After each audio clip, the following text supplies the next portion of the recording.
बारिश का बरसाने वाला फरिश्ता अलग है, अनाज का उगाने वाला अलग है, बच्चा पैदा करवाने वाला अलग है, बीमारियों को मिटाने वाला अलग। इस तरह से हर काम को अंजाम देने के लिए अल्लाह पाक ने फरिश्ते बनाए हुए हैं। एक फरिश्ता है जो रूह को कब्ज करने का काम करता है, तो उस फरिश्ते की अगर ताकत और उसके रफ्तार को आजमाया जाए तो इसका बयान नहीं किया जा सकता। क्यों? क्योंकि उनकी ताकत बहुत ज़्यादा है, बेतहाशा। एक पलक झपके इतनी देर में कितनी रूहों को कब्ज करता हो। रूह कब्ज होती है तो कैसे होती है? इंसान का बदन लंबा हो जाता है, जुबान बंद हो जाती है, फरिश्ता इंसान के सामने हाजिर होता है और रूह को आवाज़ मिलती है, आवाज़ सुना देती है कि चलो तुम्हें बुलाया है। इस बदन में से दूसरा बदन निकलता है, ऐसा कैसा दूसरा बदन है वो निकलता है और निकल के उड़ना शुरू कर देगा। जैसे बदन में से दूसरा बदन निकलेगा, उड़ना शुरू कर देगा, तो हम सारे के सारे एक साथ किरकारियाँ मारिया, यानी रोना पीटना, धरती पीटना, ऐसा करना हम शुरू कर देते हैं। तो रूह को सब कुछ नजर आता है और सब कुछ सुनाई देता है, दिखाई भी देता है और सुनाई भी देता है। तो जिस किसी इंसान के बदन में से रूह निकली है, परवाज हुई है, और उसके घर वाले एक साथ जब किलकारियां मारेंगे तो उस रूह को कितनी तकलीफ होती होगी, क्योंकि वो हमें रुलाना नहीं चाहता, हमें वो परेशान देखना नहीं चाहता। वो इतना तड़फड़ाता है कि मेरी वजह से मेरा खानदान और बुरी तरह रो रहा है, अब मैं इन्हें चुप कैसे करूं? फरिश्तों के साथ जिद की जाएगी कि मुझे रोकने का एक बार इजाज़त दे दो ताकि मैं इनको रोक सकूं। तो फरिश्ते कहेंगे कि ना तो ये तुम्हारी सुनते हैं और ना ही तुम्हें देखते हैं, तुम्हारे इंतकाल का जो बदन है इस बदन को ये देख रहे हैं, तुम्हारी कुछ नहीं सुनेंगे। अब तो तुम्हें अरसे मौला पे चलना है। अर्श तक पहुंचने तक, यानी इंतकाल, इंसान जब इंतकाल होता है तो हम रोए पीटे, इसके लिए बार बार हदीसों में, कुरान में बार बार जिक्र आता है कि तुम उन्हें तकलीफ न दिया करो। जो हमें जाना उस जगह, वो कोई जगह अलग थोड़ी है, वो तो सिर्फ एक बदली, एक मुंतकिल, अपने रूह को मुंतकिल करना है। आदमी जब बच्चा पैदा होता है तो बच्चा पैदा होने के बाद में, पैदा होने से पहले उसकी ज़िंदगी की कैफियत कुछ अलग होती है और पैदा होने के बाद में उसकी ज़िंदगी की कैफियत बदल जाती है। इसी तरह से इंतकाल के बाद में सिर्फ ज़िंदगी की कैफियत बदलती है और कुछ नहीं बदलता। और वहाँ पे मजा, बच्चा जब पैदा होता है तो उसको सांस की जरूरत थोड़ी होती है। पैदा होने से पहले कोई सांस की जरूरत नहीं, ना खाने पीने की जरूरत है, ना टट्टी पेशाब की जरूरत है। लेकिन पैदा होती है उसकी पूरी की पूरी जिंदगी बदल गई, उसको सांस में चाहिए, उसको नींद भी आती है, अंदर वो सोता और जागता, उसको नींद की जरूरत नहीं, सोने और जागने की जरूरत नहीं। पैदा होने के बाद में हर चीज चाहिए। इसी तरह से इंतकाल का मतलब जिंदगी का एक मुंतकिल होना, जिंदगी से बदलती है। और वहाँ पे हमको सबको जाना है। जब हमें सबको जाना ही है तो थोड़ी तकलीफ इतनी महसूस जरूर होती है कि हम में से गया ही, तो गया कहाँ, थोड़ी दूर गया, वहाँ तो हमें भी जाना है। तो इंतकाल होने वाले इंसान के लिए हम इतने रोए पीटे और परेशान होते, उसकी रूह को बड़ी तकलीफ होती है और वो फरिश्तों से जिद करता है कि मुझे एक बार इजाज़त दे दो ताकि मैं उनको रोक सकूं, ये मेरी वजह से रो रहे हैं। इसलिए हमें बार बार हदीस और कुरान में मफ़हूम बार बार आता है कि मरने वाले को तकलीफ ना पहुँचाया करो, रोआ पिटी ना किया करो। उन लोगों को सब पता चलता है। अर्श मौला तक 7 आसमान है, तो एक आसमान तक रूह को सब कुछ सुनाई देता है। इसकी बाकी तफसील मैंने अभी तक पढ़ी नहीं है, मैं पूरी की पूरी तफसीलों में लगा हुआ हूँ। इंशाअल्लाह इतना खलबोल कर रख दूंगा कि पैगंबरों की रूह कहाँ तक सुनती है, कुतुब अब्दाल की रूह कहाँ तक सुनती है, अल्लाह के वलियों की रूह कहाँ तक सुनती है, और आम इंसान का इंतकाल होने के बाद में रूह कहाँ तक सुन सकती है और कहाँ तक देख सकती है। इसकी तफसीलात में मैं गहराई से उतर रहा हूँ। इंशाअल्लाह अगली बार जो भी कोई बयान होगा उसमें बता दिया जाएगा अल्लाह की फजल से। बहरहाल रूहों को कुछ तो सुनाई देता है और कुछ तो दिखाई देता है। अर्शे मौला तक जब पहुँचते हैं, पहले आसमान तक, रूह को सब कुछ सुनाई भी देता है, दिखाई भी देता है। हर आसमान में आवाज़ आती है कि ये कौन है, फलां बिन फलां, माँ का नाम लिया जाता है कि फलां का बेटा, फलानी का बेटा, ये नाम का है।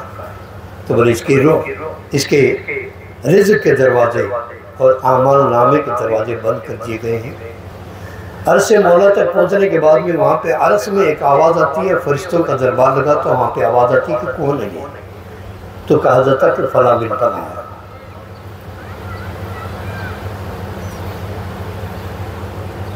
तो वहाँ पे फरिश्ते दूसरे बदलते हैं, नकीर मुनकिर, फरिश्ते नकीर मुनकिर जो सवाल जवाब करने वाले फरिश्ते वो बदल दिए जाते हैं। और आमाल नामे की किताब के लिए कह दिया जाता है कि इसके आमाल नामे की किताब को इल्लीन के दफ्तर में या सिज्जीन के दफ्तर में, यानी बुरे कारनामे वालों का दफ्तर अलग है और अच्छे कारनामे वालों का दफ्तर अलग है, तो दफ्तर में रख दिया जाए और इस रूह को दोबारा उसी बदन में दाखिल कर दिया जाए। तो जैसे बदन में दोबारा रूह दाखिल की जाती है, नकीर मुनकिर फरिश्ते बदल जाते हैं और वो बदन में रूह को दाखिल करते, तब तक इंसान का दफनाने तक की कार्रवाई पूरी हो जाती है। और जैसे ही बदन में रूह दाखिल की जाएगी, बंदा बैठ जाता है, जैसे सपना लेके बैठा हो, ख्वाब से बेदार हुआ। तो बैठने के बाद में उसको जमीन नजर आएगी पूरी की पूरी, वो तटेल मैदान है, क्योंकि कब्र हो और उस कब्र में कोई पेड़ पौधे पहाड़ वगैरह नहीं है, ना कोई इंसान है ना कोई जानवर है, सिर्फ दो ही फरिश्ते नजर आ रहे हैं, इंसान के शक्ल में सामने दिखाई देंगे। और असर का आखिरी वक्त नजर आएगा, ऐसे दिखाई देगा कि सूरज डूबने वाला है। तो जो इंसान परहेजगार है वो फरिश्तों से सबसे पहले जिद यही करेगा कि अब तो मेरी असर की नमाज ज़ाया हो जाएगी, मुझे जल्दी से जल्दी नमाज अदा करनी है। तो फरिश्ते कहेंगे कि आपका इंतकाल हो चुका है और आपकी ये बरज़खी ज़िंदगी है, कब्र की ज़िंदगी है, आप कब्र में हो। परहेजगार बंदा फरिश्तों से इसरार या जिद नहीं करेगा, और बद परहेजगार जो बंदा है वो जिद्दोजहद करेगा कि तुम मुझे उठा के लेके आए, तुम कोई डाकू हो, तुम को गुंडे हो, बदमाश हो, मेरे घर वालों से कुछ चाहते हो, तुम मेरे से क्या कुछ चाहते हो, जिद करेगा। जिद्दीखोर इंसान के लिए फरिश्तों की शक्ल डरावनी और भयंकर हो जाती है और उसके लिए कब्र को मिला दिया जाता है। और ज़्यादा जिद्दीखोर, ज़्यादा दुनिया में गुनाहों के मुताबिक ज़िंदगी मसरूफ़ की है, उसकी कब्र को आग से भर दी जाएगी। लेकिन अक्सर इंसान इतने ज़्यादा गुनाहगार भी नहीं है। दुनिया का सबसे बड़ा गुनाह कुफर है, अल्लाह के जैसा किसी और को मानना। कुफर यानी अल्लाह जैसे काम करता है वैसा ही काम कोई और करने लगे जो हमें नजर नहीं आता। सीधा का सीधा अल्लाह की तरह मांगना, जैसे अल्लाह से दुआ मांगते हैं अल्लाह हमारा फलाने काम को तू ऐसा कर दे, हम सदका करेंगे या इतनी कुरान शरीफ पढ़ेंगे या हम नमाज पढ़ेंगे और अल्लाह पाक तो मेरे इस काम को कर दे, ये अल्लाह से मांगना। इसी तरह से किसी और से मांगना कि तू मेरा काम कर दे, इसको कुफ्र कहते हैं। दूसरा गुनाह शिर्क, अल्लाह के साथ में किसी और को मिला लेना। अल्लाह ने अपने नाम के साथ में एक नाम लिख दिया, ला इलाहा इल्लल्लाह मोहम्मद रसूलुल्लाह सल्लल्लाहु अलैहि वसल्लम, अतीउल्लाह व अतीउर रसूल, यानी एक मानने के लिए एक नाम लिख दिया, यही काफ़ी है और हज़ारों करोड़ों को मनाने की ज़रूरत नहीं है। तो अल्लाह के साथ में किसी और को मिला लेना, मिलावट करना, शरीक करना। अल्लाह दिलों की हर आवाज़ को सुनता है और पूरी भी करता है। रूह और अल्लाह एक है, दिल की हर आवाज़ को अल्लाह सुनता है और पूरी भी करता है। इंसान उसे माने या ना माने, उसने वादा कर लिया कि दिल की आवाज़ को मैं पूरी करूँगा। तो इंसान तो दिल में इरादा रखता है कि मैं अफसर बनूँ, या मैं फौज में दूँ, या मैं कलेक्टर बनूँ। इंसान का जो इरादा है वो इरादे कबूल किए जाते हैं, वो इरादे पूरे होते हैं, क्योंकि दिल में यकीन है कि बंदे को ये करना है। और जब बंदे को ये करना है, वो अगर पूरा होते जा रहा सभी लोगों का, दुनिया के आम इंसान चाहे अल्लाह को वो मानता है या नहीं मानता है, जो नहीं मानते हैं उनके भी अगर काम पूरे होते जा रहे हैं, इसका मतलब अल्लाह दिलों की हर आवाज़ को सुनता है और पूरा करने को उसने वादा कर लिया। फिरौन को ये बात समझ में आ गई कि हर दिल की हर आवाज़ पूरी होती है, तो उसने दुनिया के इंसानों को इतना भयंकर तरीके से डराया, कमान लाओ मेरी इबादत करो, तो नहीं करोगे तो तुम्हारे घरों में तबाही सुनाएगी, तुम्हारे इलाके में तूफान आएगा, उड़ा दूंगा सब कुछ। जबकि अल्लाह की बात पे यकीन था फिर उनको, लेकिन फिर भी वो उसने अपना आप को अल्लाह कहा क्या बोला, तो अल्लाह ने उसकी दिल की आवाज़ को पूरा किया और उसने लंबी उम्र का इरादा किया, बहुत लंबी उम्र का इरादा का ममरू ने। तो अल्लाह ने 800-900 बरस के करीब उम्र का आकलन आता है तहरीर के मुताबिक। 800-900 बरस की उम्र के बाद में जब वो अपनी बनाई जन्नत के गेट पे था, तो उसको अचानक सूरज पे नजर पड़ी, तो सूरज आधा कटा हुआ नजर आया कि आधा जमीन में है और आधा बाहर है। वो घोड़े पे सवार है, ना वो ऊपर है और ना वो नीचे है, उसकी इरादे के मुताबिक, ना वो अंदर है ना वो बाहर है। कहीं आज पंगा तो नहीं होगा, उसके दिल ने बोला कि कहीं आज पंगा तो नहीं होगा। तो अल्लाह ने दिल की इजाजत मांगी, जब तक दिल ने नहीं बोला तब तक मौत भी इंतकाल नहीं हुई। यानी अल्लाह क्या नहीं कर सकता, सब कुछ करने पे कादिर है। हम अगर उससे करवा के एहसान मानने लगे उसके, तो अल्लाह के बंदे बन जाएंगे। और हम करवा के ये मानते मैंने किया है, अफसर मैं बड़ा हूँ, मेरी औकात मेरी ताकत है, गोंडा मैं हूँ, शक्तिशाली मैं हूँ, ताकतवर मैं हूँ, तो वो फिरौन की चाल पे है। फर्क इतना ही है, अल्लाह के बंदे बन जाए हम, इनको भी काम मिला, हमें बड़ा काम किया, तो अल्लाह का एहसान मानने लगे, तो बंदा बन गया। और जिसने अपना आप पे इतराया तो वो फिरौन की तरह बन गया। अल्लाह दिलों की हर आवाज़ को सुनता भी है और पूरी भी करता है, बंदा माने या ना माने। इसलिए दिल और अल्लाह एक है। रगे गर्दन से ज़्यादा करीब हो अल्लाह, ये गर्दन के जो रगे हैं इससे ज़्यादा करीब हमारे अल्लाह है, तो किसी और को बीच में मिलाने की क्या जरूरत है? हाँ, कोई और भी चाहिए, करोड़ों चाहिए। हम मुसलमान हैं। या अय्युहल्लज़ीना आमनू, ए ईमान वालों, या अय्युहल मोमिनीन, ए मोमिनो, या अय्युहल मुस्लिमीन, ए मुस्लिमों, या अय्युहन नास, ए इंसान, या अय्युहल फाशिकून, ए फाशिको, या अय्युहल मुशरिकीन, ए मुशरिको। हर नाम से अल्लाह ने जो बोला है, हर नाम का तफसील तर्जुमा, लुगत की किताबें थी, मायने की किताबें थी, उन किताबों के अंदर हर नाम का तर्जुमा आप पता लगा सकते हो कि हम मुसलमान हैं कि नहीं है, हम मोमिन बने कि नहीं बने, कहीं मुशरिकीन तो नहीं हम कि दाढ़ी रखने से मुसलमान बनता है, हाँ, नमाज अदा करने से मुसलमान बनता है, क्या? ऐसा नहीं है। पूरा का पूरा ईमान में उतर जाओ। ए ईमान वालों, अल्लाह के रसूल सल्लल्लाहु अलैहि वसल्लम ने फरमाया कि ए ईमान वालों, पूरे के पूरे ईमान में दाखिल हो जाओ। क्या हम पूरे नहीं उतरे? नहीं उतरे, इसीलिए बोला हूँ, ऐसे नहीं बोलते।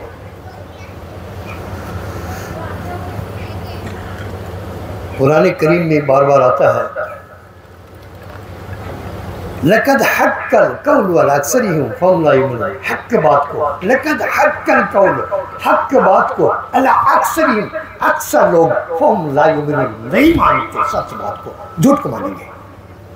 झूठ और गंदी और घटिया किस्म की बात करेंगे, उसको मानेंगे। मोमिन का काम है सच बात जब तक ना मिले उसको तहकीकात करता रहे, और पूरा का पूरा तहकीकात करने के बाद में उसके अंदर उतर जाए। ये मोमिन है। जब तक तहकीकात ना हो तब तक ऐसे नहीं कि मेरे बाप दादू ने किया मैं भी वही करूँगा। मेरे बाप दादू ने तो ऊँट गाड़ी चलाई और मुझे वायदाद उड़ाना सिखा दिया, तो मैं वायदाद नहीं उड़ाऊँगा, मैं ऊँट गाड़ी पर बैठूँगा, क्योंकि मेरे बाप दादू ने ऊँट गाड़ी चलाई, मैं भी नहीं चलाऊँगा। इल्म के अंदर इजाफा हुआ है तो अपना आप को मुंतकिल करते जाओगे, अपना आप को बदलते जाओगे। सही की पहचान की पूरी कोशिश करें। हम सही की अगर पूरी पहचान की कोशिश नहीं करेंगे तो हम बीच में रड़ बढ़ा के रह जाएंगे। एकदम सही कहाँ मिलता है, थोड़ा सा बता देता हूँ। वैसे मैंने नामों के बारे में कुछ बताया, या ये लजीना आमनू, या ये मोमिनीन, या ये नास, ये नाम जो है, नामों की अगर तफसील या तर्जुमा देख लेंगे तो भी हमें ईमान समझ में आ जाएगा कि ईमान क्या चीज़ है। फिर भी मसाइल्स के बारे में बताने का मतलब झगड़ा करना है। मसले के बारे में बताने का मतलब झगड़ा करना कि तुम नमाज ऐसे अदा करो, तुम्हारा ये तरीका गलत है, तो उसमें झगड़ा होगा। इसलिए मसाइल्स के चक्कर में ना पड़ना। और मसाइल किसी को बताना है तो दुनिया में 1400 बरस पहले जो किताबें बनी थी उन किताबों को जी जान से पकड़ लो, और उनमें भी मसाइल हैं।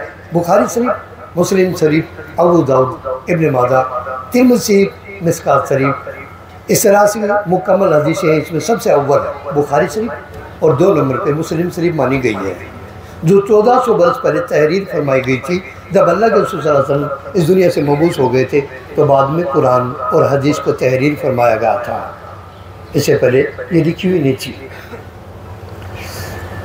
हदीस के अंदर मसाइल 2000 मील दूर का सहाबी जो मसाइल बता दिया वो भी लिख दिया, और अल्लाह के रसूल सल्लल्लाहु अलैहि वसल्लम के साथ 24 घंटे रहने वाले सहाबियों ने जो मसाइल लिख दिया, वो मसाइल बताया वो भी लिख दिया। तहरीर सारे फरमा दिए, कोई बाकी नहीं छोड़ा।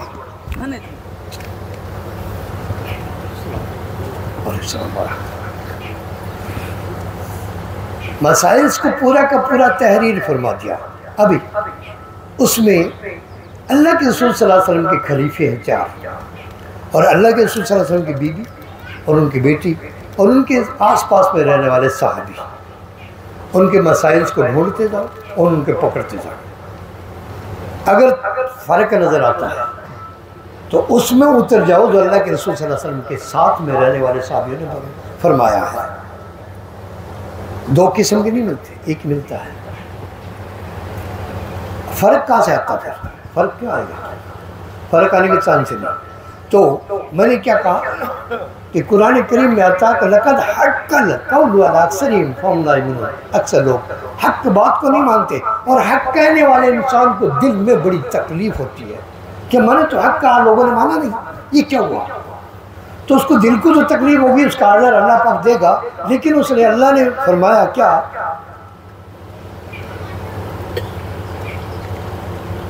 वतवासौ बिल हक़ वतवासौ बिस्सब्र, कि हक़ बात कह दो जिससे मुझे मनाना है, जिसे मैं चाहता हूँ उसे मैं मनाऊँगा। तुम तो हक़ बात कह दो और तुम्हें तकलीफ़ हो तो तुम सब्र करो। वतवासौ बिल हक़ वतवासौ बिस्सब्र, कि हम हक़ बात को कह दें और इंसान नहीं मानता तो उसके साथ जिद ना करें। बार बार मूसा अलैहिस्सलाम को अल्लाह पाक वही के ज़रिए से बता रहे कि फ़िरौन को जाके बताओ कि इबादत के काबिल वाहिद एक अल्लाह है, करने वाली ज़ात का नाम सिर्फ अल्लाह है, अल्लाह के सिवा करने वाला कुछ नहीं है। तो मूसा अलैहिस्सलाम बार बार जा रहे हैं और फ़िरौन नहीं मानता, झगड़ा करता है, मारा पीटी करता है। तो फिर एक बार मूसा अलैहिस्सलाम ने अल्लाह से कहा कि अल्लाह पाक है, इसे मैं बार बार बताता हूँ तो ये तो मेरे से झगड़ा करता है, मानता ही नहीं। तो अल्लाह ने वही भेजी, बोला हाँ नहीं मानेगा, मुझे पता है नहीं मानेगा। तो बोले फिर मुझे बार बार क्यों भेज रहा? इसलिए भेज रहा हूँ कि आने वाली नस्लों में, आने वाली उम्मतों में ऐसा ही काम करने वाले लोग पैदा होंगे जो ना मानने वाले इंसानों के साथ बार बार जिद करके कहते रहेंगे और वो मानेंगे नहीं, झगड़ा करेंगे। जैसा फ़िरौन करता है, इसी तरह से मानेंगे नहीं, वो झगड़ा करेंगे। तो तेरा काम है लगे रहना, और मनाना मेरा काम है। जिसे मैं चाहता हूँ उसे मनाता हूँ और राह रास्त की बातें अपना आप बतलाता हूँ, और जिसे नहीं चाहता उसे नहीं बताता। तो मैंने इंतकाल की थोड़ी सी आपको कैफियत कुछ ऐसी बताई कि जिससे इंसान का इंतकाल होकर कहाँ जाता है और रूहें कहाँ होती हैं और हिसाब किताब क्या होता है। ये ज़िंदगी आर्जी तौर पे ज़िंदगी कुछ नहीं है। ज़िंदगी ये ज़िंदगी जीना मतलब सब कुछ ये नहीं है। हाँ, इसमें रहें, काम करें, बहुत अच्छा काम करें। क्यों कि ज़िंदगी को खूबसूरत बनाने के लिए अल्लाह पाक ने कुरान में लिखा, रब्बना आतिना फिद दुनिया हसना। तुम मेरे से दुआ करो कि ए रब मेरी ज़िंदगी को खूबसूरत बना दे। रब्बना आतिना फिद दुनिया हसना, मेरी ज़िंदगी को खूबसूरत बना दे, और फिर आखिरत हसना, और मेरी आखिरत को खूबसूरत बना दे।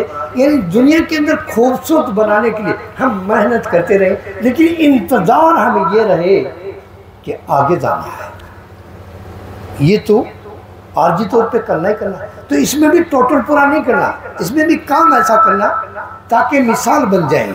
जैसे सूरह फातिहा में अल्लाह ने कुरान में लिखा है, इहदीना सिरातल मुस्तकीम, अल्लाह पाक मुझे सीधे रास्ते पे चला। सिरातल लज़ीना अनअमता अलैहिम, इतने सीधे रास्ते पे कि मेरी ज़िंदगी नियमतों वाली बन जाए।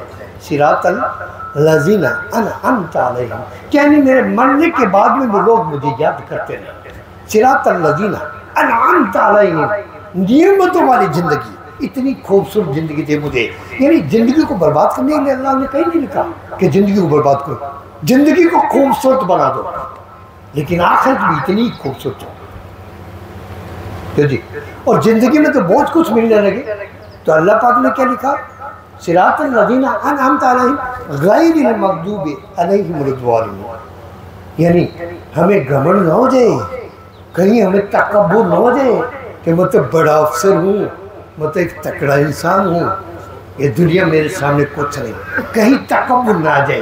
अगर तकब्बुर आ गया तो ज़िंदगी तबाह और बर्बाद हो जाएगी। तकब्बुर से बताना, अल्लाह पाक ने क्या लिखा कि तकब्बुर से बताना। हमें बार बार अल्लाह से दुआ हर नमाज में की जाती है। ऐसी कोई नमाज नहीं जिसमें सूरह फातिहा ना हो, हर नमाज में सूरह फातिहा की। और सूरह फातिहा में ये सब कुछ कहा जाता, तो इंसान इसको समझ के अगर कहे तो इसकी इंसान की ज़िंदगी नूरानी बन जाती है। अल्लाह पाक हमें कहने से ज़्यादा अमल की तौफीक अता फरमाए। और भी मौलाना साहब आए हुए हैं, इंशाअल्लाह इनके बयान समाअत फरमाएँ। आखिरी दवाना अनिल हम्दुलिल्लाहि रब्बिल आलमीन।